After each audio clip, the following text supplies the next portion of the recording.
I'll share my screen, right? You want me to do it Yes, now? in a minute. In a minute, I just make the welcome. Buongiorno a tutte e tutti. Moving to English, so all the students are already informed about this second webinar launches the shifting from Italian to English in this diving into energy poverties. So welcome back to everybody, to all the students and all the attendants for this second meeting after an analysis into the Italian case with a contribution by Marina Varvesi from Rete Assist and my, let's say, kickoff where I introduced what energy poverty is, briefly what Energy Poverty Advisory Hub is. We today move abroad, staying in the southern Europe. Maybe Mediterranean Europe is not the best term to focus on Portugal, given that it's on the Atlantic and not on the Mediterranean. But we can locate it in the southern European context in terms of energy expenditure, energy consumption, and all these several aspects that are common among the southern European countries. You are watching at the flyer, and I am extremely delighted of having here with us João Pedro Gouveia from Center on Environmental and Sustainability at the Nova Universidade de Lisboa, so Nova University of Lisbon. João Pedro Gouveia is an expert in the field of energy poverties, especially with reference to production of indicators, so in the field of measurement, and he also extremely and particularly active within the European energy poverty advisory hub. So he's also making a good, insightful contribution with reference to the research advancements at the European level with the reference with this topic, with energy poverty. With him, we will run into the context of Portugal, and especially with different aspects related to energy poverty, policy fields, research initiatives, and the citizen support initiatives. So very glad, and thanks again for being here with us. I will stop sharing my screen already and leaving the floor to our guest for his talk. You are now free to share your screen. The floor is there for we do. Thanks a lot. So the floor is yours. Take your time, and then we will have a Q&A moment for the students. You remember the mantra. Please make questions after the lecture. So João Pedro, thanks again for being with us. Floor is yours. Okay, thank you very much for the invitation. Really welcome to be here to present not only the focus on Portugal, but also to highlight what we have been doing and how we approach energy poverty research, not only on a, let's say, research perspective coming from a university field, but more on how to engage citizens, how really to help society, connecting to policies, connecting to different entities in the country to explore more and to give a greater dimension to energy poverty mitigation and support activities. So as mentioned by Lorenzo, I'm from Nova University of Lisbon. I coordinate a group here on energy poverty, energy efficiency and buildings research. And I'm also part of the coordination of the Energy Poverty Advisory Hub for DG Energy. So that said, I'll make a brief introduction, and I was aware that there was already a couple of sessions before to set the scene for energy poverty. So I'll assume you'll know all about that, at least the initial stages, and then I will delve into the Portuguese case. But I would like to mention that, and I always like this beginning because it gives a wider perspective of energy poverty within the links to the UN Sustainable Development Goals, because it links not only to the causes of energy poverty, but also to the solutions and consequences, let's say. So clearly, one of the causes of energy poverty, it's intertwined with the SDG number 1 on no poverty, so related to income and the living conditions. Then we have the impacts of energy poverty around SDG number 3, so with good health and well-being in our homes. And then number 7, on the solution. So looking to energy efficiency of buildings, of equipment, and also of the integration of more renewable energy in our cities, in our homes. So of course, this impacts also other SDGs, especially I would say number 10 on reducing inequalities when we are aiming for energy poverty mitigation, and also of course, improving thermal comfort, improving energy efficiency, integrating more renewable energy sources. We are creating more sustainable cities and communities. So what is also important for you to understand is that, and I like this metaphor, that addressing energy poverty is like playing chess. So we need really to consider all pieces on the table. So it means on this front, of course, all types of stakeholders. So policy, perspective, NGOs, universities, private companies, other public entities, local governments, because only applying these multiple strategies at different levels, top down, bottom up, and seeing the whole picture of the problem, not only the different drivers and consequences, but also how different players can come on board to help to solve the problem. But the point here is that unlike chess, we have to play this game, or energy poverty mitigation, not exactly a game, but a collaborative, on a collaborative way to win. So only one type of stakeholder, let's say an university or a company or the government, are not clearly enough to solve the issue. So when we look to energy poverty in Europe, and at this one you might have a perspective already, well over, and I like to reinforce the well over 30 million Europeans are currently experiencing energy poverty. And why I'm saying this number? Because this will be I would say almost the bare minimum. Looking to different indicators like the not being able to heat the home or cool in the summer, having arrears in the payment of energy bills, having high energy expenditures compared to their income, or living in homes with problems of humidity, mold, and other problems.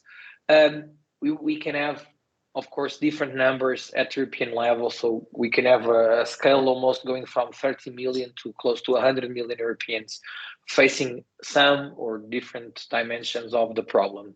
And this is clear to all of us here, that this has been aggravated in the last years by the confinement resulting from COVID-19, the remote working still in place in several companies and in countries, the war in Ukraine with consequences on the prices of materials and resources, and energy prices increases, of course, all over Europe that have created more problems, which are not still seen on the available indicators.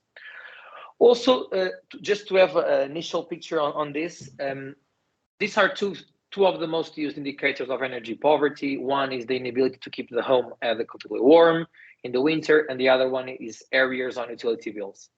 And just to show you that it's really important to use a diversity of indicators and metrics to quantify and better understand energy poverty, because at the political level, if a government or a city or whatever was using the one on the left, for example, we see that Portugal, Spain, Italy are having more or less the same level of problem. Then we have Eastern countries with higher levels. So this is an important issue. For example, looking to Portugal on this one and on other 2-3 most relevant indicators, we are one of the worst and most vulnerable countries to energy poverty. But then if we're just choosing the areas on utility bills, Portugal would be one of the best. So that's why it's important to understand the context, to use a set of wide set of indicators and different perspectives, from buildings, from thermal comfort, from energy prices, from climate related variables, and other indicators to better understand and setting the scene for the different vulnerabilities. And this one you can see on this analysis and this insights on different types of indicators. You can see on this report we conducted recently, was published in October, where we look into 21 most used energy poverty indicators, and we give insights and detailed understanding of each one of them.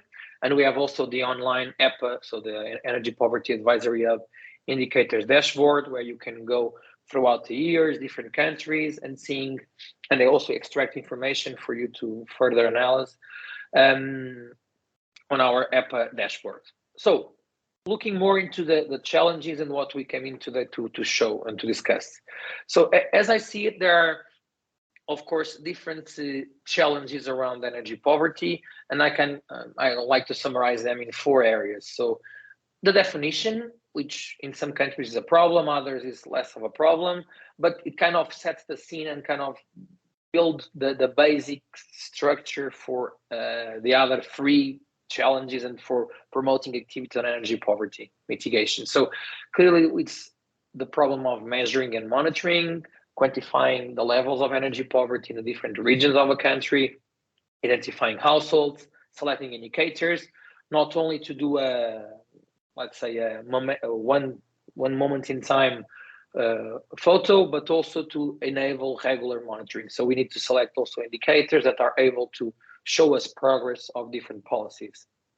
Then another important challenge of energy poverty mitigation and looking ahead is creating targets.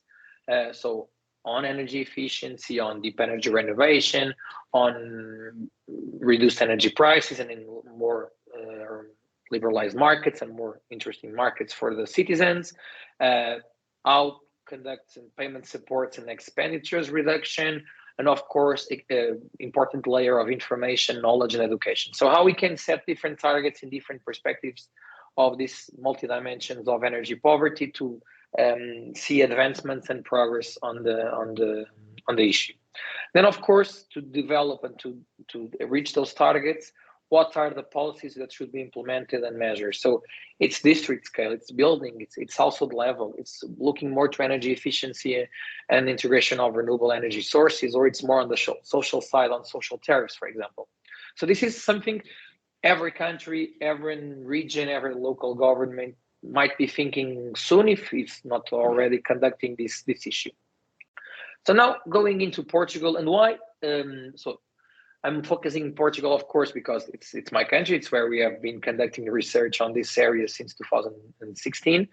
But it's more than that. So it's similar to some other European countries. I would say it's similar to some parts of Italy. It's similar to some perceptions and profiles of energy consumption of some Eastern European countries. So it has similarities in some areas with different countries, which might be interesting for others. So of course, its location in Southern Europe, targeted as one of the most likely climatically impacted regions.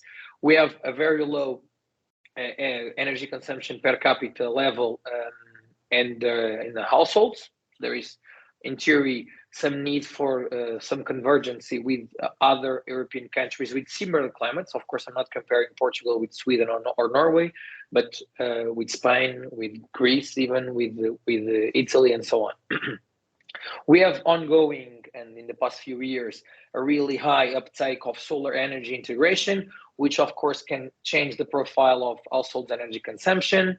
We have still high cost of energy for families, and we have a massive problem, which is not exclusively from Portugal, but a problem of the building stock and their age, and the way we consume energy and we heat and cool our homes. So with individual low efficiency climatization systems, which creates important problems of thermal comforts.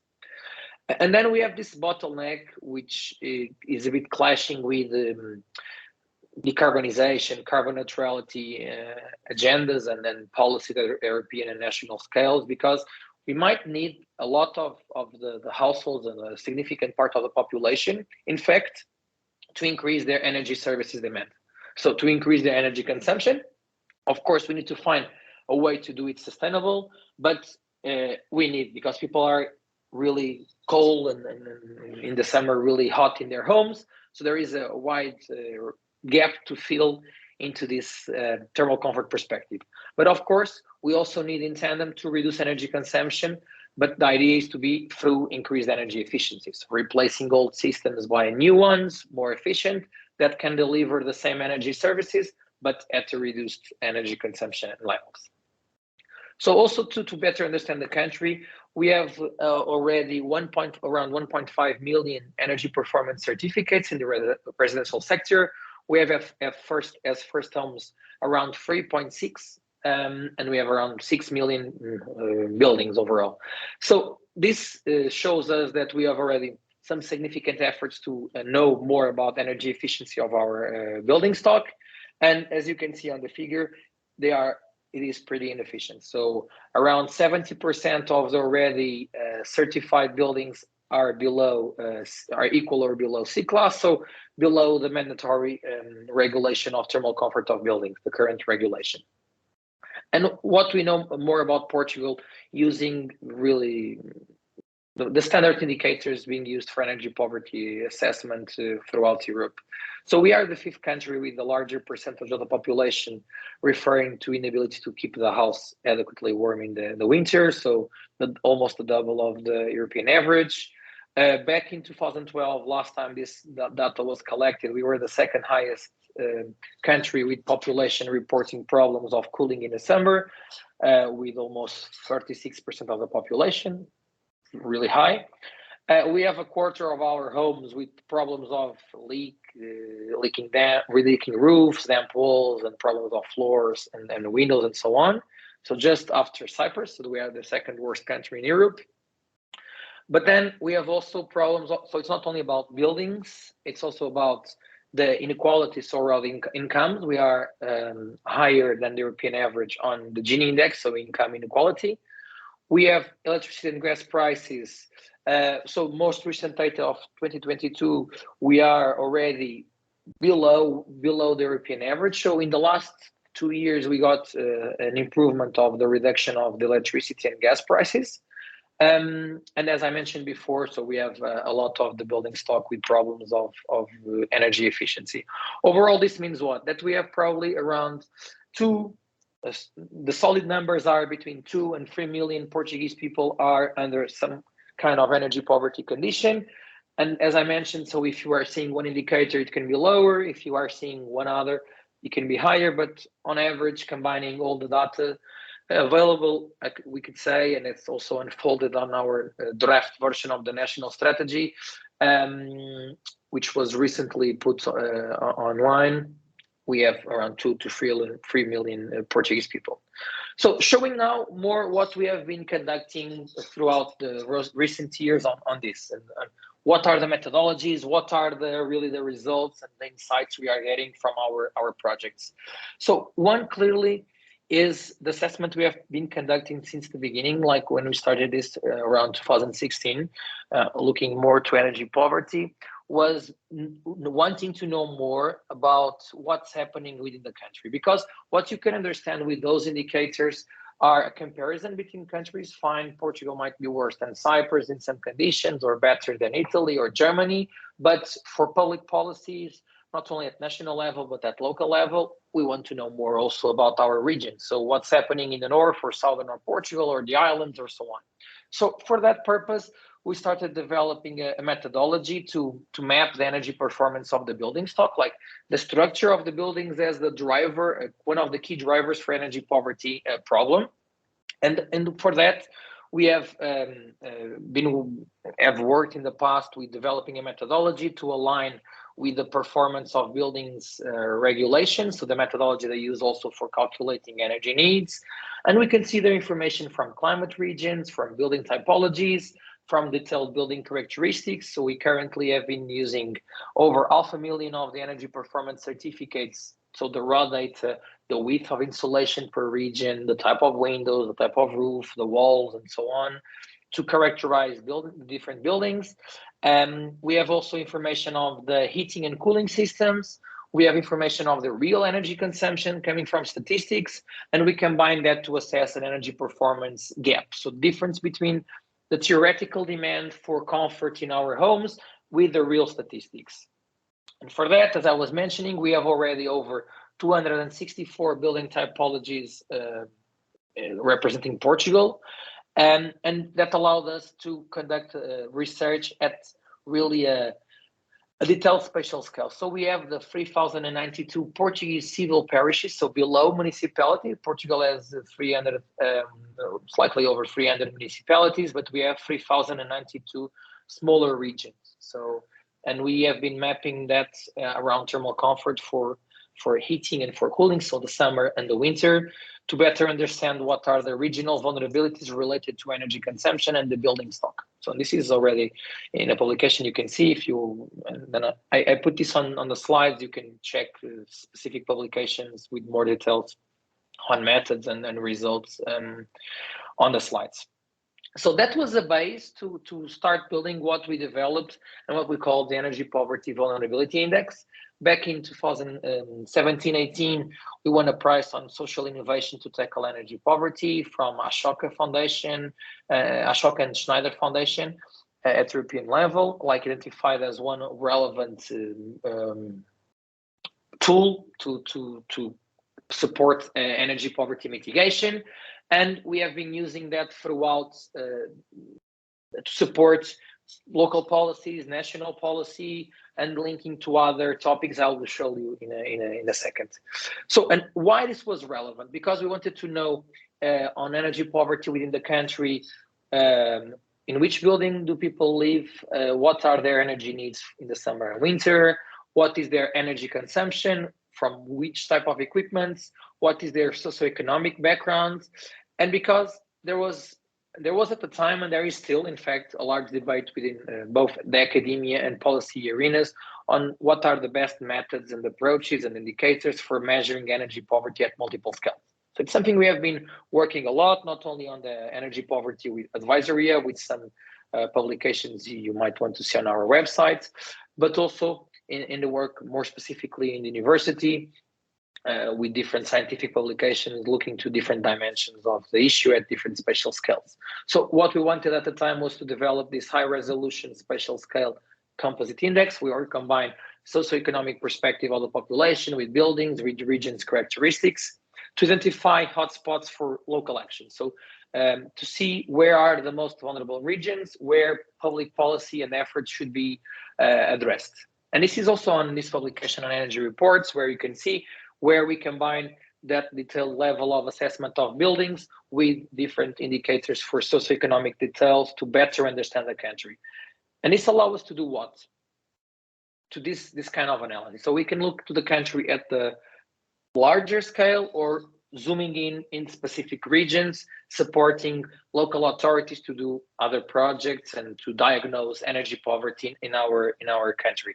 So this is an example for the winter vulnerability.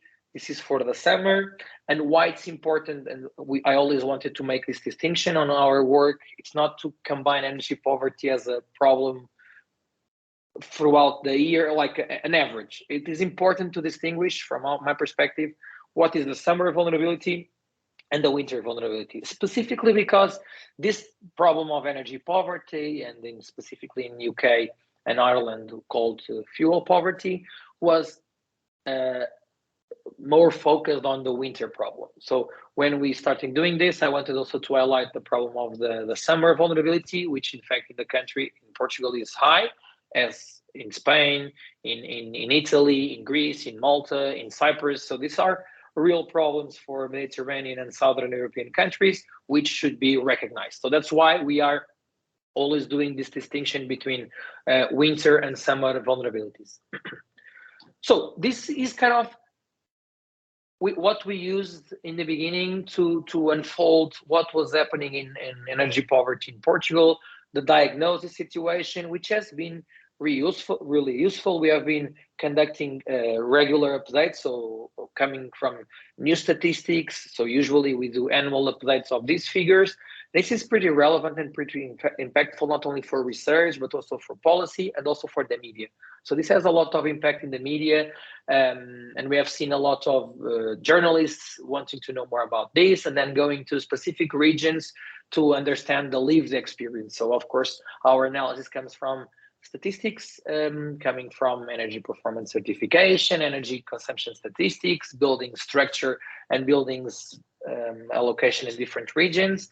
But then, and we have also conducted some projects I'll talk about, but to look more into the household level. So this gives us a comparative assessment of regions, not exactly a number or absolute number of people on energy poverty in each region. What it gives us is a probability of finding in that region more people on energy poverty because of the different perspectives. So the buildings, the socioeconomic features of that specific region. But then this is not only about energy poverty. There is a lot of connections that can be made to support public policy in like coming from this assessment of energy efficiency and regions vulnerability. So for that, we have conducted a lot of research also linking to other issues. So energy efficiency, climate change, developing support systems for citizens. So that's what I'll show you now. So something we have been also pursuing is understanding what could be the impact of climate change on the different vulnerability of the Portuguese regions. So we have tested this in the past for heating, for cooling, aligned with the different RCPs in the past, and we aim to do during this year also further assessments of what would be the impacts on exactly energy poverty, because this analysis was done to thermal comfort and the energy performance gap of the regions, but we want to see how can this affect also energy poverty, and that's something we'll be doing throughout 2023. So another important place of working on this field of energy poverty, and from our perspective here at Nova University of Lisbon and in my team, is not only looking for the diagnosis part. So we already know what's the situation. We know the indicators. We have been supporting different levels of research and policy throughout the years, but clearly we need to also aim for solutions and looking what would be the impact of solutions, what would be the options, what would be the handicaps and the problems of uptaking specific technologies or the difficulties, and how this intertwines also with, for example, carbon neutrality policies and decarbonization strategies. So on these two publications we have done last year, one, we looked into the potential and how much would it cost and the impacts on energy needs of a full renovation of the country, of the households. So putting all households at the current level at the regulation level for thermal comfort and for so following the existing regulation, and it proves that this is a lot of money being spent. It allows us to be also in the media to show what is the money putting on the recovery and resilience plan compared to what we have assessed on this publication and research. So it's really low, and it shows us that we have a really high problem or to increase the energy renovation of buildings if we want to reach proper thermal comfort and proper energy efficiency of our residential building stock. Another study we have conducted was this idea of looking to climatization systems replacement. So what is the role, for example, of heat pumps? What will be the cost, the impact on emissions reduction and on energy poverty reduction? So in Portugal, population that still uses fuel wood, and we kind of explore a bit what is the consequences of replacing or creating some insights of this problem of what if we replace all existing technologies, in what conditions, is this feasible for high efficient heat pumps? So what are the consequences? Then it's about diagnosis. It's about looking for solutions, but it's also about helping citizens. So something in this kind of goes a little bit beyond what university usually do, but we want to really to impact society and to aim to help people. So throughout the last 3 years, I would say, we have started looking to that. So we have under a European project funded by Climate Kick, we have with partners from the Netherlands, we have developed an online digital one-stop shop. So where on this publication on energies, you can see the process, but we have an online tool that provides over 120 energy efficiency measures and options and tips for the citizens. We highlight the regulation in the country that people should be aware, the existing financing schemes people can submit applications. So it's a digital tool for citizen support. So it looks like this. So we have currently a building typology 3D model of a house in Lisbon. These are examples of what's done in the Netherlands, but in Portuguese it's called Menu Renovação Verde, so green renovation menu, let's say, the direct translation to English, where we have all this about installation and ventilation, production of electricity from renewable energy sources, quick tips, heating and cooling technologies, water and vegetation as well. So we kind of try to provide this perspective of information to the citizens and what they can do. But then, of course, this is not enough. And looking to energy poverty and more vulnerable consumers, we need to reach out and to be closer to the citizens. So because there are a lot of energy literacy, problems of digital literacy as well.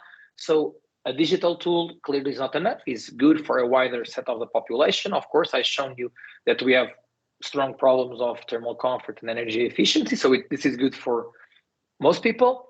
But then, of course, we need to reach out to the most vulnerable. And that's something we have been doing recently. So since the beginning of last year, and that's the photo of the leaflet for this session. So it's called Transition Point. So it's a physical one-stop shop. As you can see, is a shipping container. So we bought this shipping, the consortium of this. This is a national project funded by a foundation, a Carlos Gulbenkian Foundation.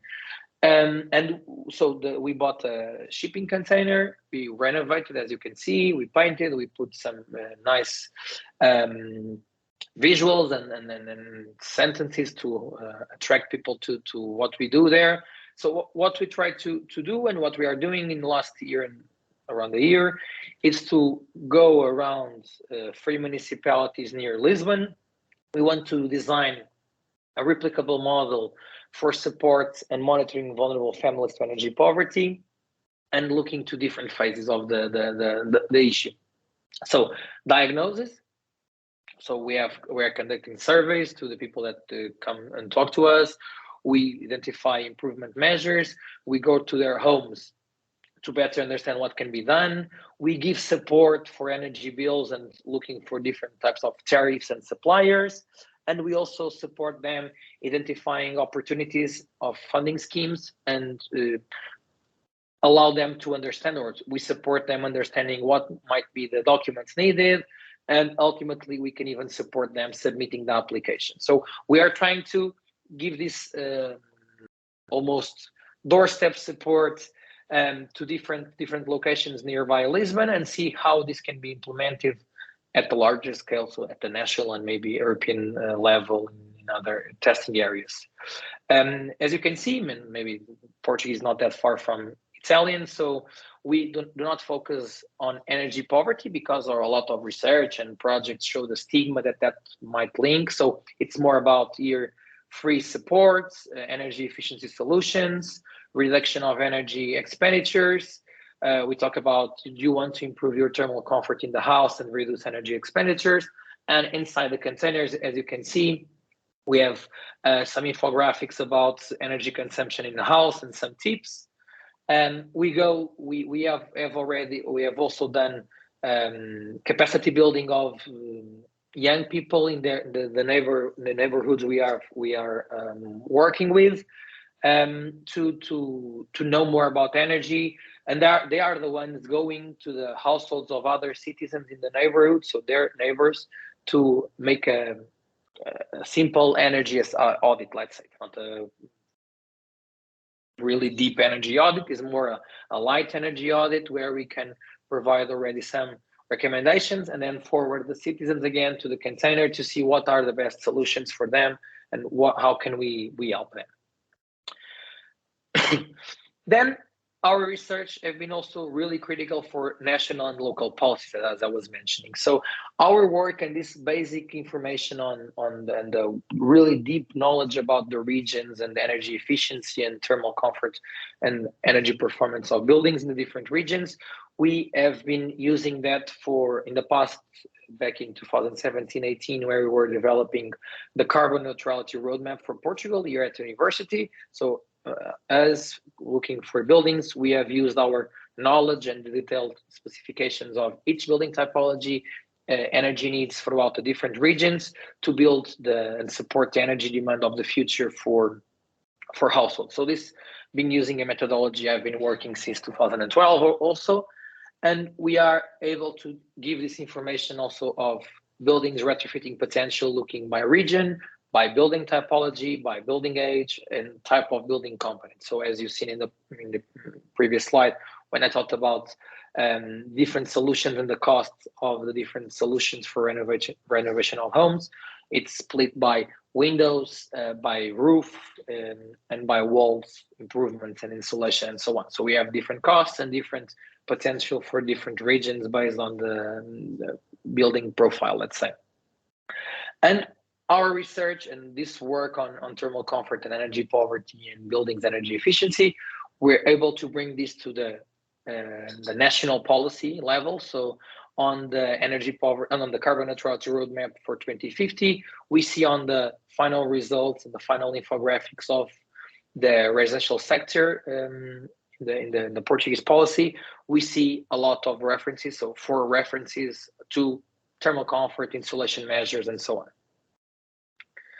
Then what do we have in the country as well? And a lot of European countries already have it, more detailed, less detailed, but is the long-term strategy for buildings renovation. And as I might, and I don't know, of course, all the strategies for different countries, but in detail, but Portugal has one axis of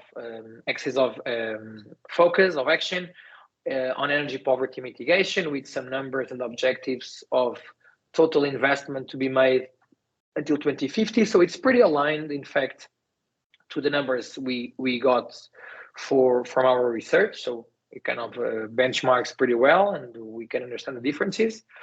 So really important assessments for the national scale, but also at the local scale. As I was mentioning, so this knowledge of energy efficiency and the vulnerability of regions, it's also being important for supporting regional climate change adaptation strategies, something all regions need to do, or it's something being promoted by the Covenant of Mayors, of course, on mitigation strategies, on adaptation strategies, and the third pillar of the Covenant of Mayors looking to energy poverty mitigation, which we are also supporting under the Energy Poverty Advisory Hub. So, but the point here I was going to make was we are supporting also different local authorities and regions to understand better their vulnerability, current vulnerability, and the vulnerability to climate change. So this level of depth on regions and on different climate change scenarios. So our work on energy poverty assessment and using our energy poverty vulnerability index, we have done also a chapter for the Department of Urban Planning of the Municipality of Lisbon to better give information on the municipal housing chart of Lisbon, and that was further used to the Lisbon climate change strategy. So energy poverty and our maps are highlighted there as something that should be tackled on the strategy in the future of Lisbon.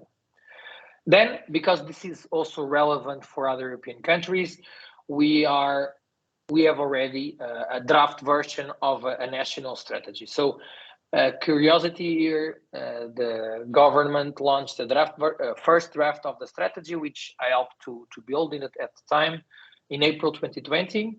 It went to public consultation, and only 2 weeks ago, we heard back about this. So they relaunched the strategy after public consultation. They addressed a few things of the past public consultation. And because it passed almost 2 years, they put it again on public consultation. So it's ongoing until the beginning of March. So of course, we'll be giving comments again to the strategy and how it can be improved. But one of the points also it's important for you, just as a benchmark, maybe you heard that for Italy, and maybe in the future you'll hear from other locations. But the methodological approach the Portuguese government followed for the strategy was on 3 priority areas of policies and measures. So one around energy efficiency, which is one of the basic problems and the structural problem around energy poverty. Then around more a social dimension, so payment support and expenses reduction. Then we have an important part of consumers protection. And then, because this is a problem throughout Europe and in different dimensions within each country, it's the information gap. So information, knowledge, and education is something critical also to ramp up energy efficiency and energy poverty mitigation policies for sure. So it's something we clearly see when we have measures and specific policies that are, there is a big handicap of the population to try to reach out to those policies. And I'll give you an example now. it's one of the financing, talking about financing schemes. So we have ongoing since 2016 an automatic social tariff, so where we have almost 800,000 families entitled to a social tariff for supporting the energy bill. So it kind of gives a discount of around 33% of those families' energy bills. And then more, so that was not exactly an energy poverty mechanism. So it was a vulnerable consumers policy, as is done in a lot of European countries. But more recently, with the Recovery and Resilience Plan, the government set 300 million euros for improving the energy efficiency and integration of renewable energy on residential buildings. And these 300 million are split into 3 different programs. So one, with around 125 million, it's for the overall population, the general population. It ran throughout 2022 and half of 2021. I was coordinating for the government the evaluation process as well, and 106,000 citizens applied. So it was something massive. We spent throughout 1 year and a half of this plan, all the money that the government in theory allocated to be spent up to 2025. So it was pretty successful. And then we have also what I will show you next, the efficiency voucher, which is addressed to energy poor families. And then I'll come back to this, but just to say that the rest of this money, it's going for renewable energy communities. So those funds are for promoting renewable energy communities. And that's the 300 million euros split in these 3 programs. This is being developed and coordinated also by the Ministry of Environment and Energy, and to the energy transition in Portugal. And then we have this amount, 1,400 million euros, for housing-related social vulnerabilities, for social housing. So it's coming from a different ministry, a different area. It's more on the social side, which is not intertwined with this part of environment and energy efficiency overall. But kind of ultimately, it's focused on buildings and where people live. So focusing more and almost concluding also my presentation for a bit of discussion, I would like to talk to you about the efficiency voucher, because the plan of the government on the Recovery and Resilience Plan was to give up to until 2025 100,000 efficiency vouchers to economically vulnerable families. So the vouchers have a value of 1,300 euros plus VAT, plus taxes. So it's a pretty low amount. Of course, we can say it's always a trade-off. We can say, well, it's better than nothing, which is true. Nothing was what was before, but it allows to take someone out of energy poverty? Absolutely not. So it supports maybe 2 windows, a PV panel, maybe insulating 1 wall, but it doesn't take no one of deep energy poverty conditions. So it's something has been discussed. I also coordinate the evaluation process of this for the government.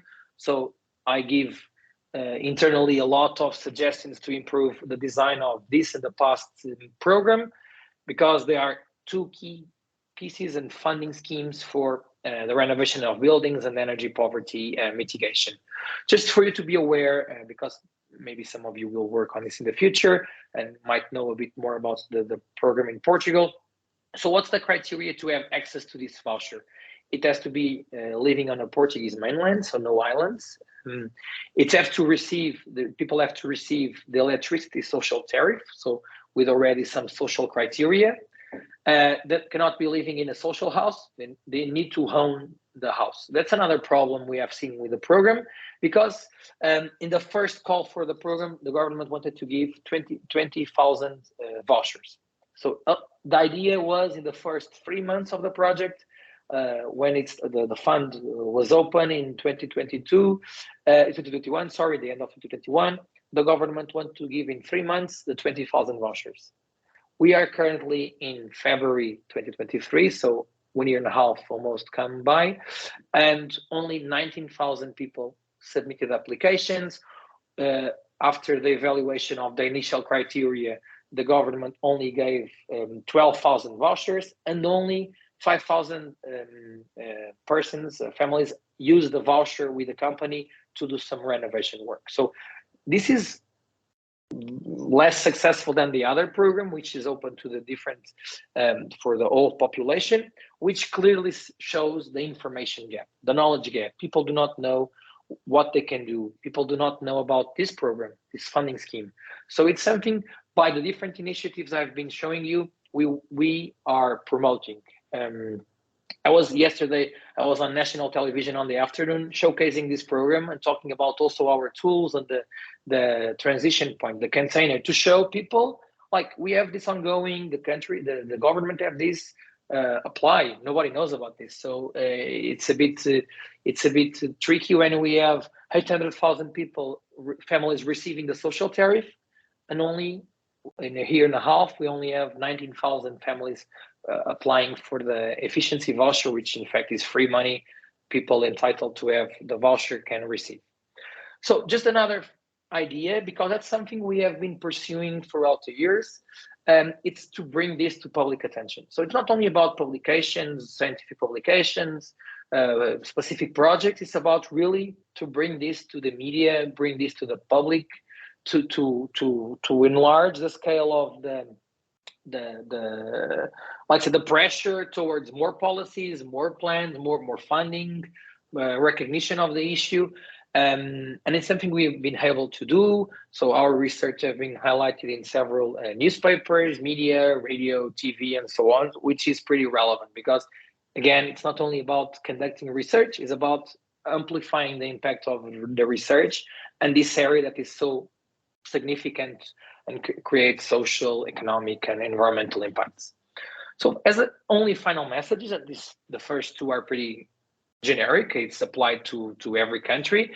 It's clearly the inefficient buildings, but Portugal, I shown you that this is a matter of fact. I mean, we can see it on the statistics and on data and the vulnerability of the country. So it's a combination of inefficient buildings, low income compared to EU standards, high energy prices for the families, even if they might be lower in some cases, even in purchasing power parity compared to other European countries, they are still high for the income levels in the country.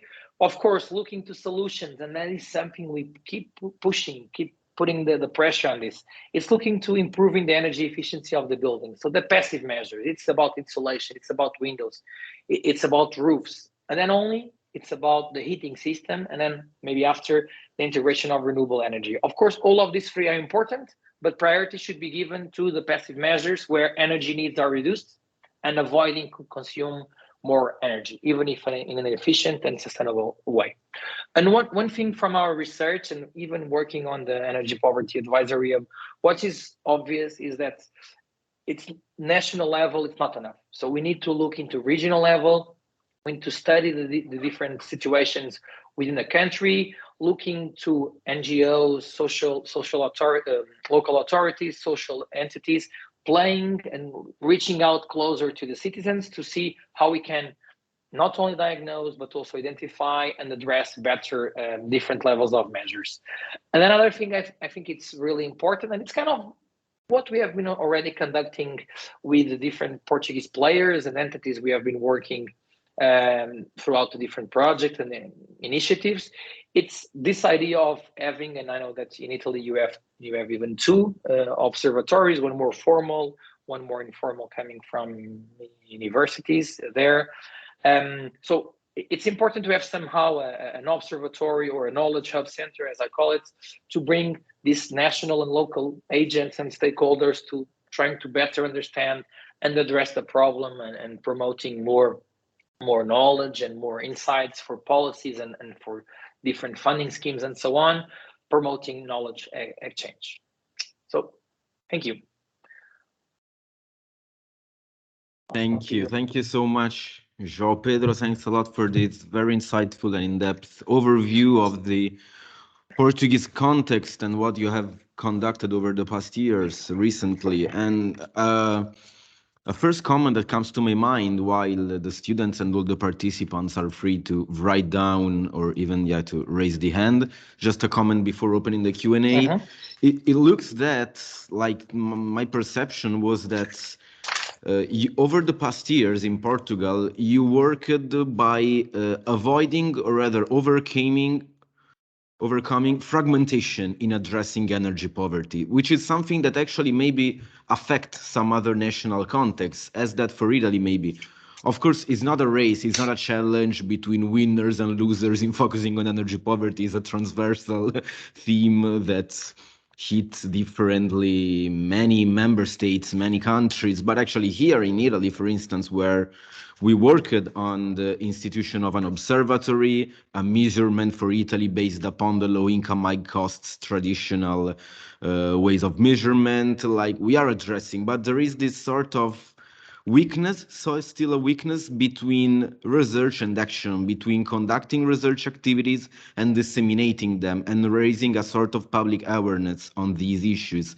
Indeed, not clear, large majority of Italians maybe still have not a clear idea of what energy poverty is and what are the reasons behind a condition of energy poverty or behind the risk to getting into that condition.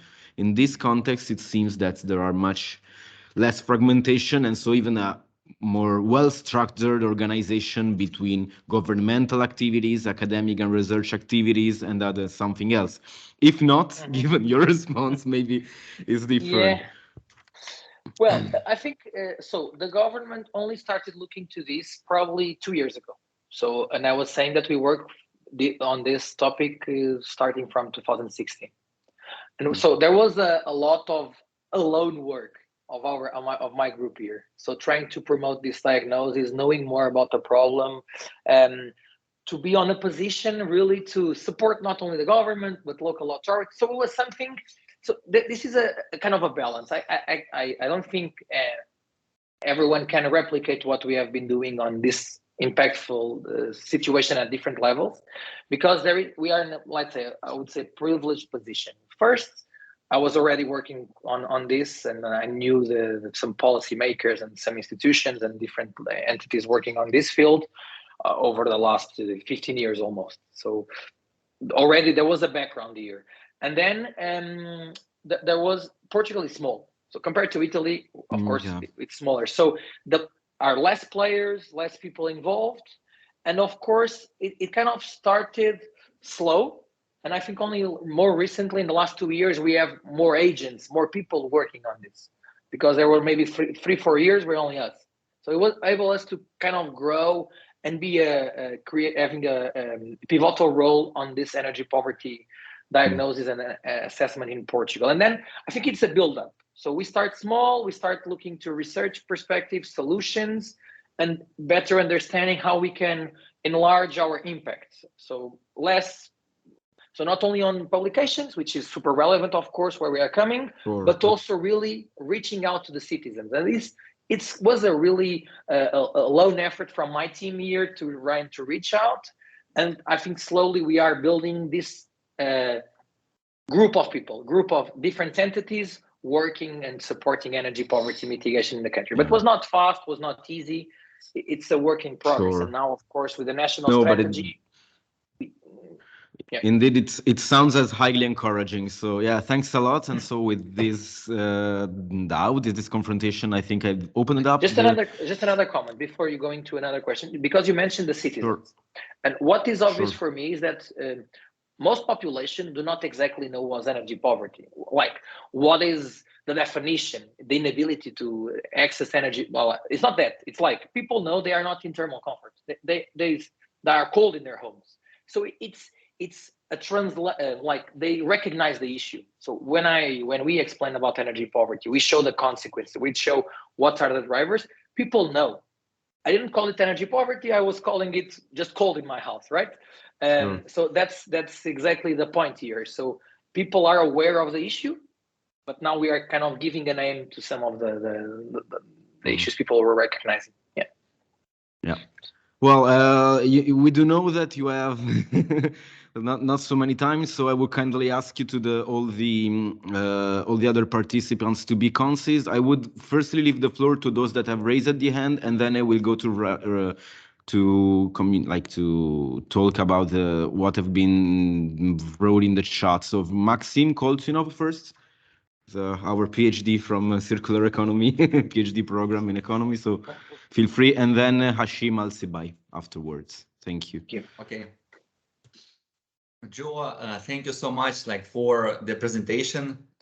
Inspiring program that is going on in Portugal, and it's very much, I think, relevant and important. I remember I have been to Portugal in 2015-16, and I spent 10 days in the small town Fundao. You of course know, and it was kind of, we spent there was a European project for students. And I remember that inside of the place where we stayed, it was cold. So therefore, I think for Portugal, it's a very relevant issue, energy poverty. So I have two questions to you. The first one is about the measurement of benefits of energy poverty, because on the slide 33, where there was a slide about the municipalities, let's say how does your program assist municipalities, how it is measured, what are the benefits, but that is more general question, and how they're measured. So, and the second question is about the PV system. For instance, the self-consumption of the solar energy, it's kind of very cheap. Here in Italy, it costs less than 10 euro cents per kilowatt hour. And whereas the prices from the external utilities are closer to 50. So the difference is huge.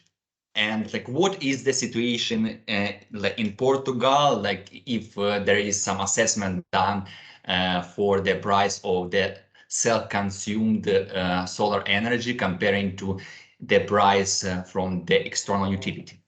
So these are two questions.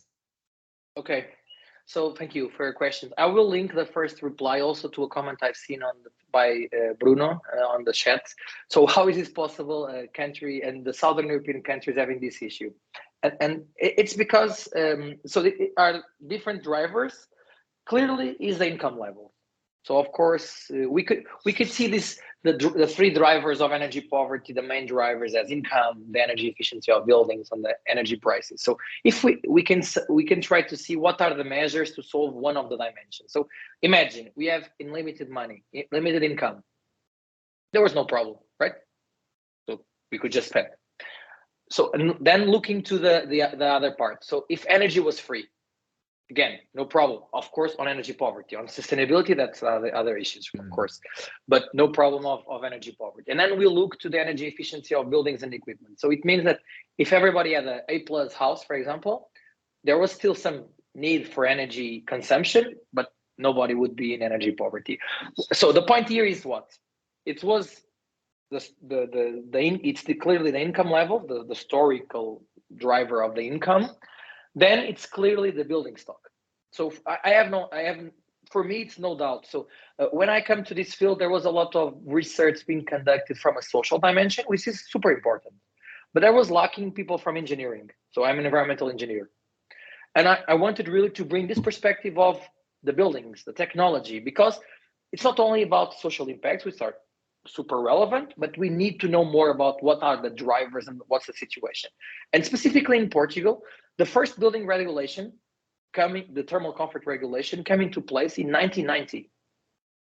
Again, 1990. So in Spain, for example, was 1982. I'm not sure in Italy, maybe you know, some of you know, but in Central Europe and even coming from the Second World War and so on and so forth, the building's thermal performance was coming from in the 60s and the 70s. So, and what happened in the 80s and 90s in Portugal? A huge growth of buildings, because people were coming from the colonies in Africa, returning, going from rural to urban. So people wanted to build, they were building their own houses, fast construction, cheap construction. So and nobody was caring to, there was no regulation, and after that was really light. So most of buildings do not have insulation. Most of buildings have single glazing. And there was this idea, again, that everybody feels, well, we have a warm country. The sun is shining today. It's been shining throughout the last months. So that was the issue. People think, okay, I'll not die from cold. Like if I'm in Poland in the middle of the winter, it's -30, I'll die directly from cold. Here, I'm really freezing. Here, it's the consequence of the cold. So it's health issues as a consequence, pneumonia, lungs, and other things. So on a study back in, I don't know, 5 or 6 years ago, there was no study about this afterwards, or at least at European level, the excess winter deaths. So Portugal was one of the countries with higher rates of excess winter deaths. Okay. Strange. Again, we are one of the hotter climates in Europe, at least in the winter is not that cold. But that's the situation. So it's the building stock and then also the heating system. So we don't have district heating in the country. In fact, doesn't make sense. It would not be cost effective to have a huge network to use it, I don't know, in some locations, maybe 2 weeks, like imagine Lisbon, maybe only 2 weeks per month, per year, I could. So it would not be relevant to have a district heating network. So it means the population, a lot of the population in the country have been using fireplaces, fuel wood, clearly, and then electric heating systems, small equipment in each of the rooms. What this makes is what you were mentioning. So people are colder inside the house than outside. This is pretty standard because of the building structure, but also because of the way we heat our homes. We have a small heating equipment in a room, and we kind of move it around just because to avoid high energy costs. I cannot afford to heat my whole house, so I'm in the living room.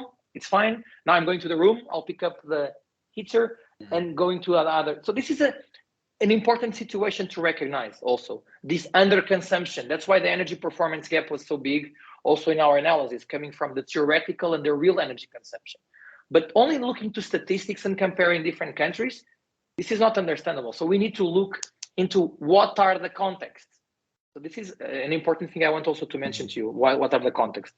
And then around PV systems, really also fast on this. So I don't know the details compared now on the costs, but what is clearly seen now is that the government is pushing forward for solar. So we are the country with highest numbers of solar hours, but we are currently one of the countries with lower capacity of solar, either utility scale or decentralized. So different funding schemes and different on energy communities on the funding schemes I was mentioning, people are choosing solar. The problem then is that people are choosing solar first and heat pumps first, then insulation. This is a problem. We are talking about renovation wave. We are talking about long-term renovation strategies. We are talking about decarbonization. And because of the market, because of the cost, because of the budget, because of different things, time, people promote and foster the funding going for the easy things. It's pretty easy. I need 2 solar panels because I'm 4 in my house. I have this profile. Someone goes, install it. Fine, was an afternoon. Heat pump, more or less the same. Easy. Window, pretty easy as well. Insulation of a wall, terrible, really difficult. So I'm not sure how any European country will meet their targets on this renovation perspective. Yeah. It will be fine on the heating. It will be fine on the cooling, I would say. Ultimately, it will be fine on the solar. Insulation will be a problem. Thank you. Please, Hashim Al-Zibai, that you had raised your hand. Hello. Oh, yes. Hi. Hello, Professor. Thank you so much for the presentation. I appreciate the analysis that was made, but I have a question. I saw that the focus was mainly on the insulation types of the house specifically, or the stocks. But why wasn't, for example, natural-based solutions taken into a factor that can solve it? Because, I mean, renovations and that are, I would say, something that is a solution for everything. So it's not, I wouldn't say it's specific to a specific region, you know? So I was wondering why Good point. any design-based solution taken. Well, Good point. here are two different things. One is that I would say, what nature-based solutions are you talking about? Because it can be like green roofs with the idea of insulation, so I could put green roofs, or I could be changing the district or the neighborhood, right? We're trying to reduce the heat urban island effect and so on. That's exactly, yeah. okay. But So I'm saying design-based solution mainly, for example, or implementation on the facade that specifically enhances that specific area. Okay. So two things that we have in fact assessed in the past, but we kind of dismiss it because it didn't exactly make sense. So these nature-based solutions, and specifically on the facades and green roofs and so on, are really heavily dependent on the climate. So, and we tested and made some assessments in maybe 3 years ago with the cost effectiveness of comparing like specific insulation types, XPS or other things, with a specific green roof, what would be the consequence of insulation. And even if it was like, probably in some cases was similar, the impact, the cost, the maintenance, and so on would be more complicated on for example, green roofs. So and also I can tell you that that's an interesting insight as well. People are not aware of what they can do, and the market is not ready for that. This is a insight rating almost. So from 106,000 submissions we got from that funding scheme, like only 2-3% was installation, and maybe 5, I can count it, 5 were somehow nature-based solutions. And ultimately, from the 5, 3 were not eligible because we're vases. Like people were putting vases on the roof. So do you see the level of what people think could be green roofs or something? So we are still, I would say we're still far from that, which is because it's even more difficult in our climate because of the maintenance and so on, compared to insulation of a roof or of a wall. So it's something we have dealt, but was too complicated. Also, didn't obviously create a cost-effective solution. So even if the government is somehow promoting it on the funding scheme, nobody's using because there are different problems, even higher than insulation from other types of materials. What about I don't know. What about outdoor thermal comfort? Assessing outdoor thermal comfort, for example, that could enhance the indoor thermal comfort. Did you do any analysis on that type of methodology? So I didn't understand the beginning. Sorry, say it again. The analysis of the outdoor thermal comfort on a micro. Okay. Yeah. So 6 years, probably 6 years ago, I've done something was because I was using smart meters data, electricity consumption, 15 minutes smart meters. So yes. Well, I had for a specific location in the country, I got this 15-minute registries, and for 3 years, and I was assessing the consequence of external outdoor temperature. So let's say 25 degrees, 30 degrees, 35, 40 degrees, and then 10 degrees, 5, 0, right, in that location, and looking what was the impact on energy consumption. So if we could see that like above 30 degrees, everybody was heating the home or cooling the home, sorry. Below 5, everybody was heating the home.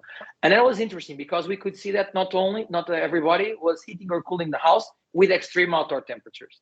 So that's something we have done using smart meters data, not exactly interviews or surveys. So it's something we understand, but in the future we want to do, and we have a possibility on a small pilot project in 50 houses to see humidity, temperature, and see the impact of renovation of the houses. So we are aiming to do that this year. Yeah, I think that is very interesting. That's important. Okay. Thanks, Hashim, for your questions, and sorry for stopping you. It was not a matter of being unpolite, but just because we do know that João Pedro have to go to another meeting, and we have to have a final glance at the bar chart on a sequence. Like PhD candidate Federico Codato from University of Trieste asks about what is, in your opinion, the most effective mix of measures to reduce energy waste in the building. So in the side of consumption, I would say, and the responsible, sustainable consumption. So if you have a comment on that. Yeah, well, what we clearly see is that the majority of the population in Portugal do not have thermal comfort. Okay. So of course there is a lot of knowledge to be gathered to give the population on energy efficiency, but it's more than the idea of LEDs replacing the bulbs, right? So that's not that's okay. Everybody should do it. We should of course promote the integration of heat pumps and air conditioning, because if people are using an electric heater, oil heater, that we have done some calculations that maybe costs €6 on a full night, working on a full night. If you are replacing that by a heat pump, you are clearly improving the energy efficiency, of course, and reducing energy costs. But the point here, I would say the focus in Portugal should be clearly on the passive side. So trying to reduce energy needs and improving thermal comfort, health, air quality, because we are improving the building envelope, but not exactly focusing on technology. Of course, if we have the second most used fuel is biomass, there are problems of inefficient, because using fireplaces is not the best technology, and it also creates problems of indoor air quality. And we have seen a lot of impact in the country with people dying, elderly dying because of particulate matter or carbon monoxide, or even falling into a big fireplace and dying. So this is something also people have to be addressing, but it's not exactly like what we hear from countries which have district heating, that the temperature is super high and there is super cold outside and people open the window. That's not level of, we don't have that level of energy inefficiency, I would say. But of course, people need to promote more than new technologies, LEDs and saving energy, of course. But I would go first for the passive measures and the building stock. Okay.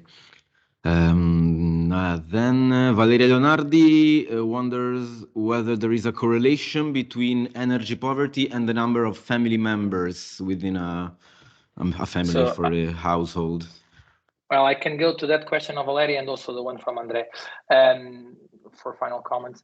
Well, sure. we didn't look specific. We don't have any study looking to the relation of energy poverty and number of persons in the house.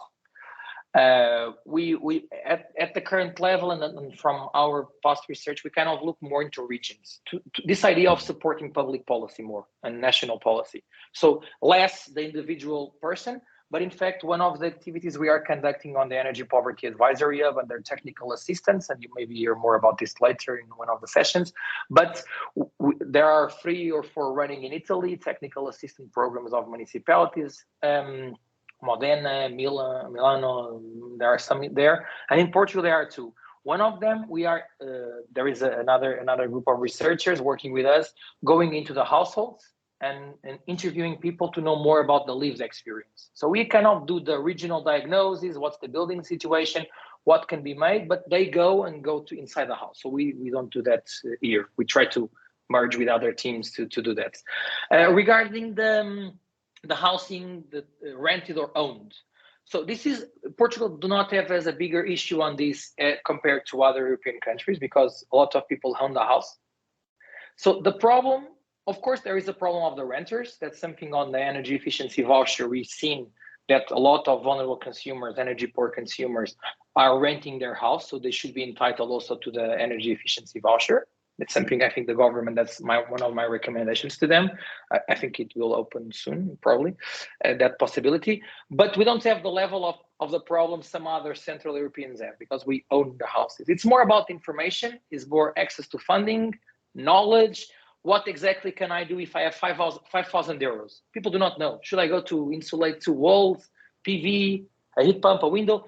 And that's what we want to do, what we are doing. It's giving more information on the one-stop shops, the digital, the physical, public policy, local policy, trying to increase the awareness on this topic, clearly. Thanks. And if you want to conclude by replying to Andrea Alves' question, feel free, of course. The relationship between energy poverty and the type of housing. That's what I was saying. So I don't think that there is, of course, at the European level, this issue. Not easy to deal with, clearly. But in Portugal, it's only a portion. So it's a more systematic problem of the whole building stock. So if a program fails to deliver to the renters, maybe we can create another one. But was already useful to the owners. Or if a program is too focused on solar, maybe the next version should be more focused on insulation and should promote the insulation. So I think it's everybody's learning by doing, kind of, even the public policies. So I would say that in Portugal, at least, the recognition of the problem, promoting policies is already a good start to showcase and to work on different future policies. Great. Just out of curiosity, final question is simply about the shipyard container. Like, is it still traveling across Lisbon, another city, or has gone? Just as a matter of curiosity. It's still ongoing. It will be this pilot version of the project. It's going until June. So we have been in 4 locations. So not in Lisbon, around Lisbon, in Setúbal and other locations. And even I was able, between a change of locations, I was able to bring it 1 week to the university to support students and staff and professors on the issues. So yeah, it's still ongoing, and we are seeing now, kind of working in the next couple of months, what's the strategies for replication in the country, and maybe replication EU-wide. Let's see what happens. Great. Fantastic. Okay, João Pedro, I'm extremely indebted to you. I hope you can forward the presentation to me if you give me the availability of sharing on the website. I think that many aspects are important for the students, despite many were new, but also for these reasons. I'm really thankful as a, let's say, matter of ceremony of these webinars. Thanks for your time, for your availability, even in replying to the several questions that have been posted. And I hope we will see again in the next future and another IPA conference or elsewhere. So stay safe, take care, and thanks a lot for your time. Bye-bye. Guys, don't go. The attendants don't go, actually. Okay, so, or rather, the students still don't go. Well, whereas the other participants can feel free to leave us, of course. So I'm extremely thankful also to the other guests, Hashim, Maxim, the 2 PhD candidates, and also for these reasons, given that we still have some time. Before moving to the final brainstorm moment where I will gather some opinions from the students that are joining. If Maxim, if you would like to also introduce something about, as a PhD candidate, about researches that you are conducting on energy issues, feel free if you're still there. Or even Federico, as another PhD candidate, I think it is helpful for the students to have a brighter ideas about tackling energy. Maxim, here you are. Yes, basically, I can give like several prompts. Even because you enable, even because you're able to move it. If I can share, I shared my screen just for a while. Your comment could enable to introduce towards the next seminar, that will address basically community energy. So basically, so like in this aspect, like of the energy poverty, I think the important thing is like the raising of the awareness, and this awareness can be also raised thanks to new business models where people can see like that they participate like in some type of setting like a business, and then they see that they can gain money like out of this. And I think for many people thinking like of tackling their personal and energy poverty could be good, like to see it as a business opportunity. And here we can like introduce the energy communities. So like for some students like who don't know yet, but like who will know for sure about energy community, those are, let's say, business models where the citizens are the shareholders of some common PV plant or the other kind of installation that they are unable to buy, like to purchase by themselves, and then they buy it in common with other citizens or with the municipality or with some NGO, but in common. And they just could buy one share and then like enjoy the benefits of producing renewable energy. And usually because they are shareholders of this renewable power plant that can be a little bit bigger than just the rooftop PV. They can decrease the price in their bills or get a direct dividend from being a shareholder of the energy community. So this is like one of the business models then that can be applied to decrease also energy poverty, and like in the consciousness of the citizens, that could be very beneficial like to them, because people will see it as a business opportunity, and like not just something as our regional government promotes, or there is a local government like want to do something with my home and I don't care. They can be active in it, and that could be also some good tool in tackling the issue. Yeah. Sure. Thank you. Thanks a lot.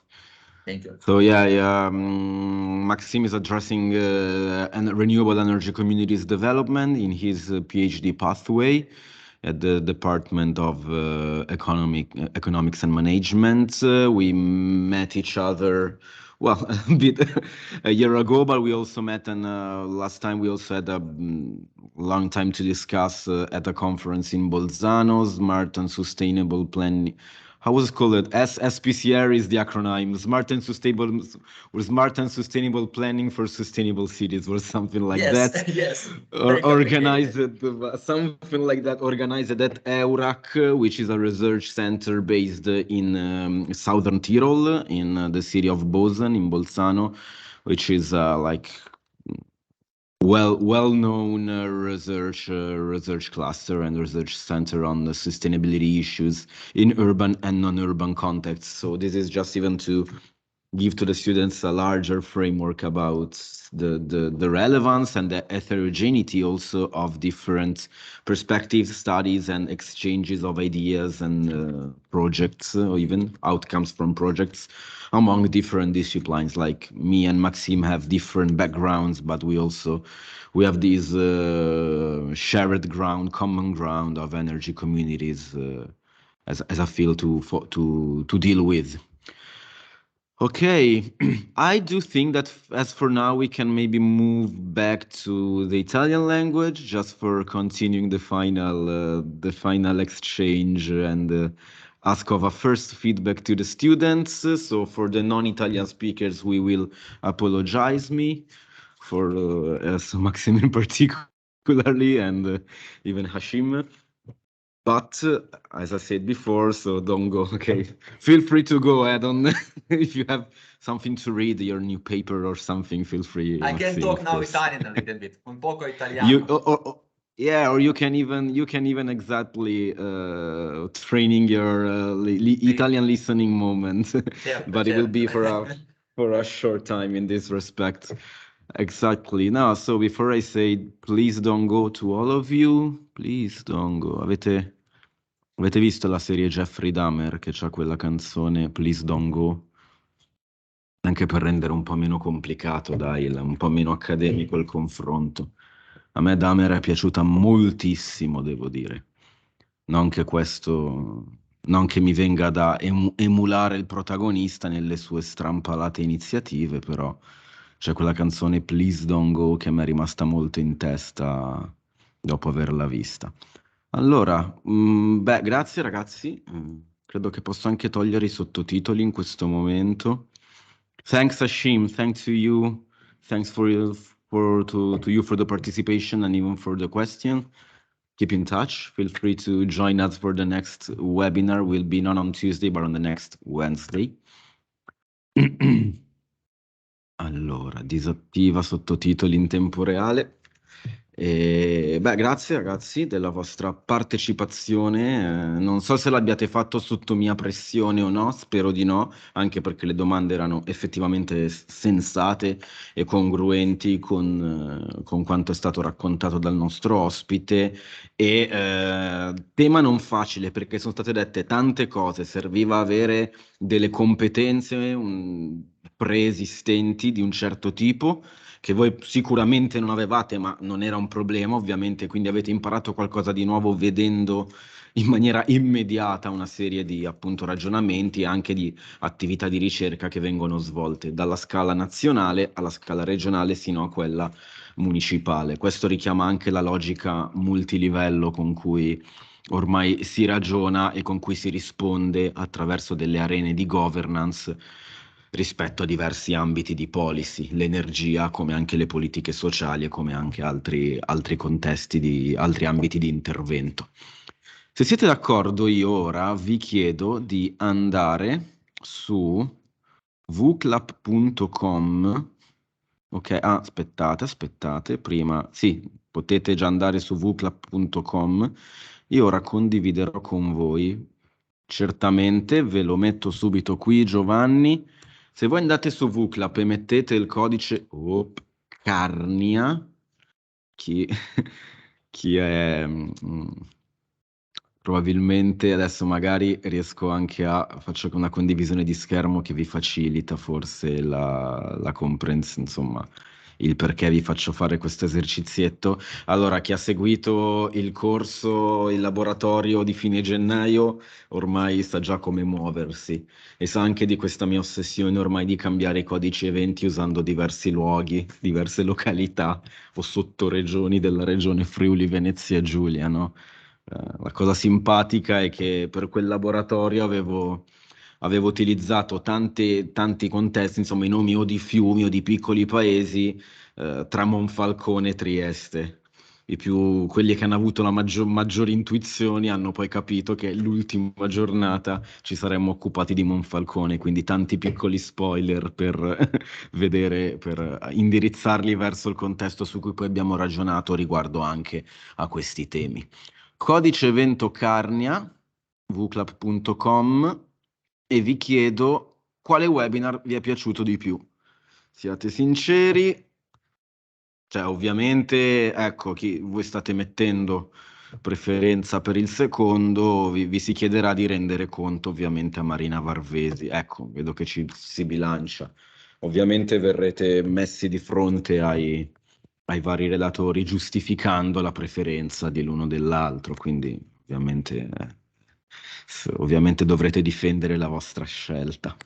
No, si scherza, è interessante perché era da un lato, al di là della lingua italiana, ovviamente c'era anche il fattore lunghezza da questo punto di vista, però al di là della lingua italiana le cose che sono state descritte sono molto diverse l'una dall'altra, però accomunate da il fronte comune, diciamo, del cappello, diciamo, dell'Energy Poverty Advisory Hub e quindi della sua capacità di far rete in sede europea, non solo decisionale, ma anche in sede di confronto.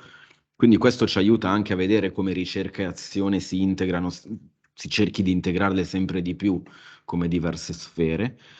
Però ecco, è interessante che voi, stando a questo feedback, è interessante la vostra preferenza per un tema che ovviamente anche per una lezione, un webinar che anche con una certa rapidità ha affrontato diverse questioni e diversi interventi, e anche appunto richiedendo anche magari delle competenze o delle conoscenze preesistenti sul tema.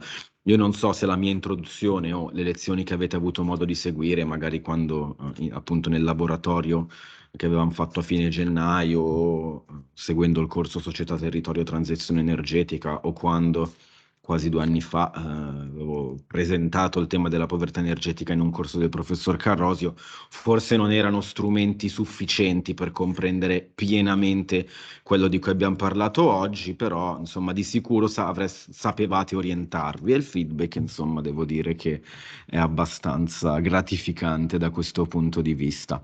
Sulla base di questo vi chiedo invece, grazie a tutti, anche a chi non ha risposto, non serve raggiungere un campione rappresentativo, con il codice Collio invece, quindi si scende di un po' di chilometri, aspettate, rispetto alla Carnia, codice Collio, aspetta, come partecipare, eccoci, ok, se no QR code per chi vuole usare un telefono. Vi metto il link anche in chat di questo, dai, così comunque facciamo prima. Sempre di vino parliamo, giusto? Ha salutato Maxim, che in quel momento non stavo vedendo la chat. Mi dovete darmi una parola chiave rispetto a il tema che vi è interessato di più a cavallo, insomma, fra il primo e il secondo webinar di oggi.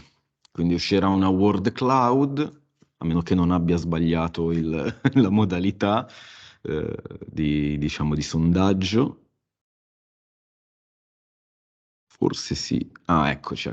Varietà. Varietà nel senso la varietà dei temi. Degrado, sembra, dalle prime parole chiave sembra che più che di energia ci occupiamo di contesti fragili che poi sono i primi, perlomeno in ambito urbano, a esperire il rischio o un'effettiva condizione di povertà energetica. Disuguaglianza, consapevolezza, bene, ecologia urbana. Io ragionerò poi se fare un laboratorio sull'urban ecology e sulle teorie critiche urbane che permettono di cambiare il ragionamento e la percezione in maniera critica sui luoghi in cui abitiamo. Postura molto ideologica, ma credo anche molto interessante dal punto di vista analitico e della comprensione, no? Consapevolezza, beh sì, avere anche una nuova serie di consapevolezze riguardo all'eterogeneità del tema e agli interventi che si possono fare, sono tanti. Povertà energetica, sì, dai, va da sé. Tipologia di abitazioni, certo, certamente. Interessante che magari chi ha risposto dopo, poi qualcuno se vuole può reagire in questo, magari si è agganciato ad una delle parole. Adesso vedendo consapevolezza più grande rispetto alle altre, mi viene da pensare che forse c'è stato qualcuno ha iniziato a seguire, insomma, il filone che stava prendendo a partire dai primi rispondenti, dalle prime risposte.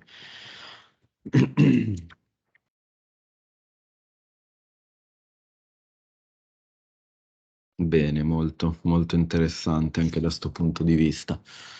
Disparità che ovviamente fa al pari, insomma, si associa al tema della disuguaglianza.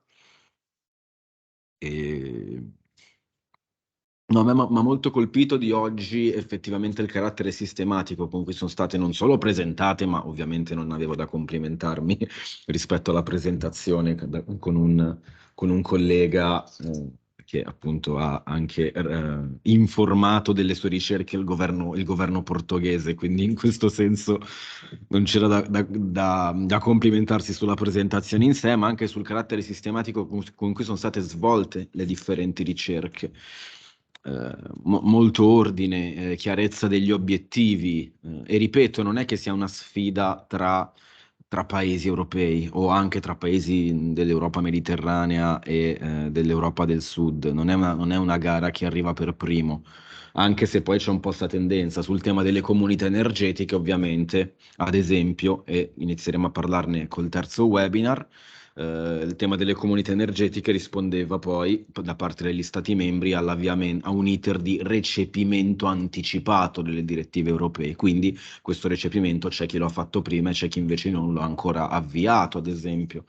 Però al di là di questo non è una gara di per sé a chi si muove meglio, è più riuscire a creare consapevolezza, appunto, comprensione riguardo all'intreccio tra molte delle parole chiave che vedete qua, no? L'efficienza energetica, la differenza tra le tipologie di abitazioni. Nell'Europa mediterranea, e abbiamo visto anche in Portogallo, c'è una certa eterogeneità rispetto alla tipologia di abitazioni, c'è un patrimonio edilizio abbastanza vetusto da un certo punto di vista. Se noi pensiamo ai centri storici delle città, siano grandi o siano piccole, parliamo di centri storici che insomma sono molto vecchi dal punto di vista dello spazio costruito. Pensate al centro storico della città di Napoli, che in buona parte ha anche resistito ad un terremoto senza precedenti, per menzionare un evento spiacevole che purtroppo in questi giorni ha colpito un altro paese, quindi anche insomma solidarietà alle popolazioni siriane e turche colpite da questo cataclisma che è stato davvero spaventoso leggendo le informazioni. Però pensate al patrimonio edilizio del centro di Napoli, che è molto grande, tra l'altro, che è a quelle case che sono riuscite a rimanere in piedi anche dopo il terremoto dell'Irpinia di inizio anni 80, no? Ovviamente è un patrimonio che è molto antico e che quindi ovviamente non si presta in maniera immediata a percorsi di efficientamento energetico. Poi c'è invece la tipologia di abitazioni di più recente costruzione, di una classe energetica di alto livello, che quindi sono più sostenibili dal punto di vista del contenimento dei consumi, hanno già cappotti termici nella loro costruzione, quindi la perdita di calore o se no di raffrescamento dello spazio è abbastanza contenuta. Questo invece è molto diverso se pensiamo a edifici dove sono certo che buona parte di noi è cresciuto sin da piccolo. Ovviamente dipende da dove abitate, però se abitate in una città, se venite da una grande città o da una città media o anche da una città più piccolina, come può essere, non dico Pontebba, però magari può essere Osoppo, Tolmezzo, ci saranno di sicuro nel patrimonio edilizio, ci saranno di sicuro dei condomini, solitamente alti 6-7 piani, era secondo il regolamento edilizio previsto negli anni 60-70. La casa in cui vivo a Milano è di quell'epoca, ad esempio, e non è una casa con una classe di classe energetica efficiente che non ha caratteristiche, diciamo, confortevoli dal punto di vista favorevoli allo sviluppo immediato di percorsi di efficientamento energetico, e quindi bisogna fare il cappotto termico, come lo avete visto tra il 2020 e tutto il 2021 e anche buona parte del 2022, no? Tutte queste impalcature che hanno invaso la città di Trieste per creare appunto, per dotare di uno strato in più, di un cappotto termico molte delle abitazioni. Quindi tanti elementi che concorrono poi alla condizione di povertà energetica e alle azioni che serve fare, a quelle policies, appunto qualcuno ha scritto Energy Poverty Policies. Tolgo l'interruzione, non si sente? Qualcuno sa dirmi ancora se non si sente o se era solo un problema di Caterina? Ma io la sento bene, professore. Bene, allora credo che... Grazie Federico, allora credo che ci siamo. Federico, una domanda, non ho visto, scusami. Prego. Volevo intanto ringraziarla per la serie di seminari che sta portando avanti, perché comunque li trovo molto interessanti e diciamo che sono anche un buono spunto per il mio percorso. Io sono uno studente del primo anno di Circular Economy, quindi il percorso di dottorato qua all'Università di Trieste. Durante la mia tesi di laurea magistrale mi sono occupato un po' di queste tematiche anche dal punto di vista diciamo, ero più propenso a cercare di capire quali potessero essere le politiche anche fiscali più efficienti nell'andare a rinnovare appunto gli edifici, no? E in questo contesto io mi sono occupato nello specifico di capire se il superbonus potesse essere una misura coerente, anche avere degli impatti molto positivi oppure no. Ho utilizzato molto il sistema nazionale, il SIAPE, quindi Sì. volevo aggiungere un pensiero che dal mio punto di vista, secondo me, anche i sistemi nazionali di informazione, quindi anche quelli gli attestati di prestazione energetica che adesso stanno venendo anche implementati nel nostro paese, ma sempre ad un livello, dal mio punto di vista, abbastanza basso, perché non è troppo informativo e non abbiamo molte informazioni all'interno anche del sistema nazionale del SIAPE. Però dal mio punto di vista svolgono una funzione molto importante anche per la programmazione pubblica, no? Perché sì, alla fine è una questione di avere a disposizione i dati per fare le analisi e cercare di capire quali sono gli edifici che hanno bisogno appunto di un maggiore efficientamento, anche con misure, mi viene da pensare, molto meno invasive, come può essere il cambiamento di elettrodomestici semplicemente all'interno della casa, oltre che perché si è anche notato che sono le misure più efficienti dal punto di vista dei consumi, no?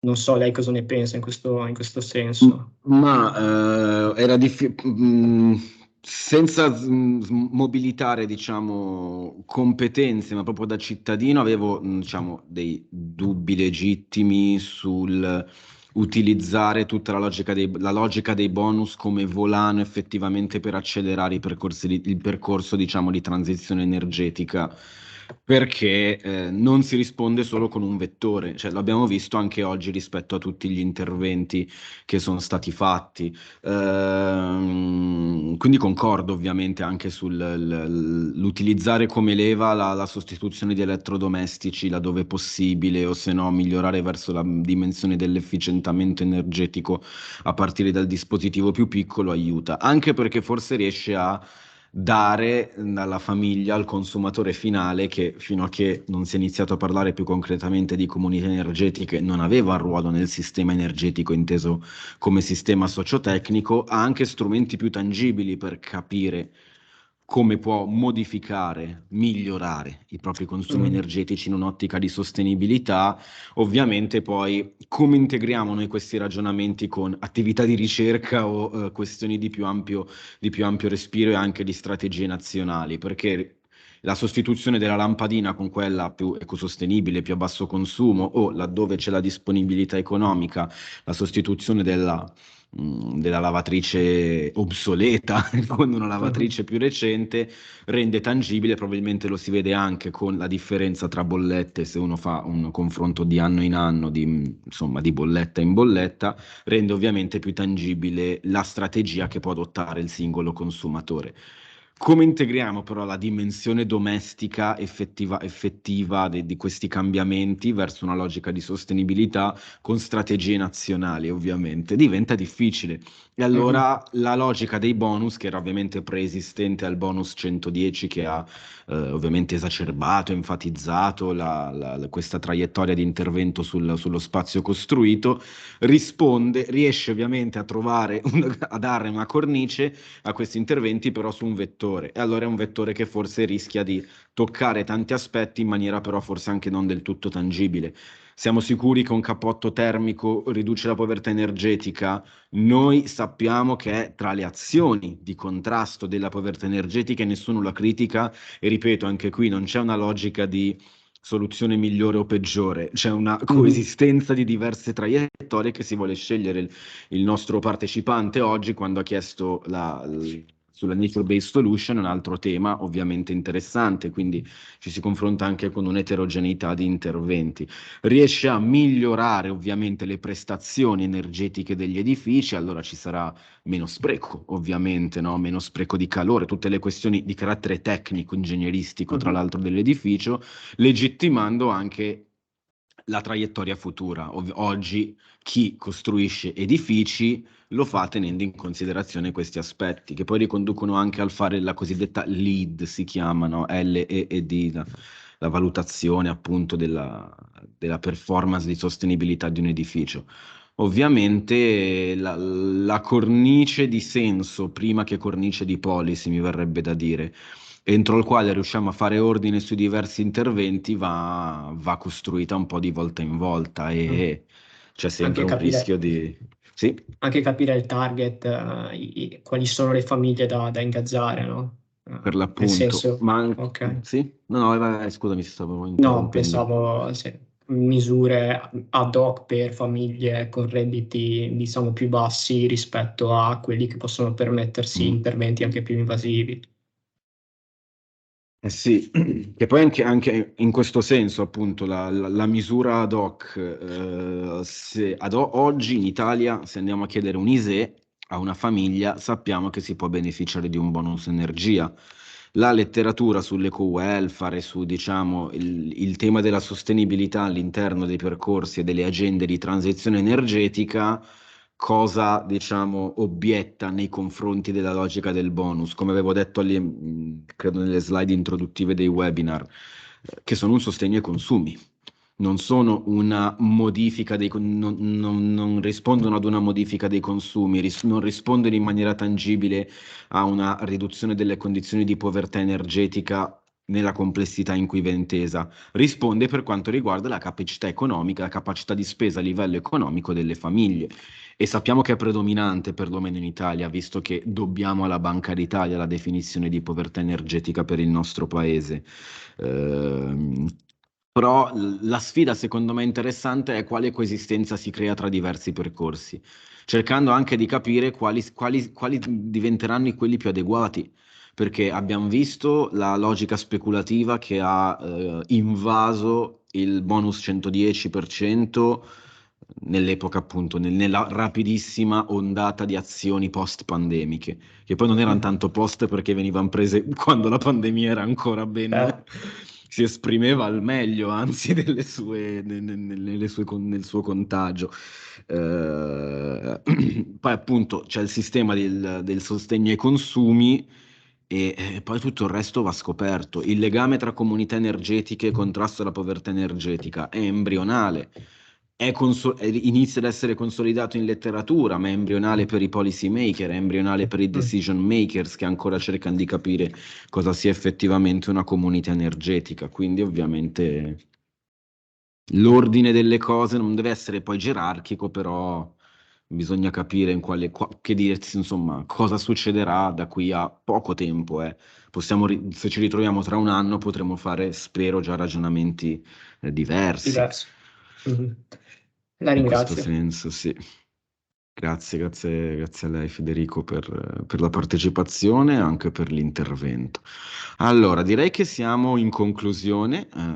Se qualcuno degli studenti, se non è troppo stanco, vuole aggiungere un commento, oltre ad aver già espresso le proprie preferenze, può farlo, non si senta obbligato, non sentitevi obbligati. Già vi faccio tanta pressione per far domande, però capisco. Nel frattempo io vi invito al webinar, insomma vi ricordo il webinar di settimana prossima. Ci ritroviamo mercoledì, mezz'ora dopo, dalle 17 alle 19, con Hélène Chocaert di Rescope EU, la piattaforma, mi verrebbe da dire, fondamentale, centrale, per lo studio e il confronto rispetto al tema della comunità energetica. E vedremo appunto un legame, un intreccio che ho appena menzionato, quello tra povertà energetica e sviluppo di comunità energetiche rinnovabili o forme comunitarie di condivisione, coproduzione e condivisione di energia. Commenti finali? Siete stanchi? Mi sembra che anche in chat non mi sembra di vedere reazioni. Allora, va bene, io ho segnato le presenze di tutti, ho visto la chat, faccio un controllo finale adesso che chiudo la call, diciamo che chiudo l'aula virtuale. Di conseguenza ci vediamo settimana prossima con Helen Schockert, mercoledì 15, 17-19. Io vi ringrazio ancora tutte e tutti per l'attenzione e per la partecipazione. Tutti i materiali sono sul sito del gruppo di ricerca EcoWelfare, www.units.it/EcoWelfare, sezione degli seminar, dei webinar, dei seminari che vengono organizzati. Grazie a tutte e tutti, a mercoledì prossimo.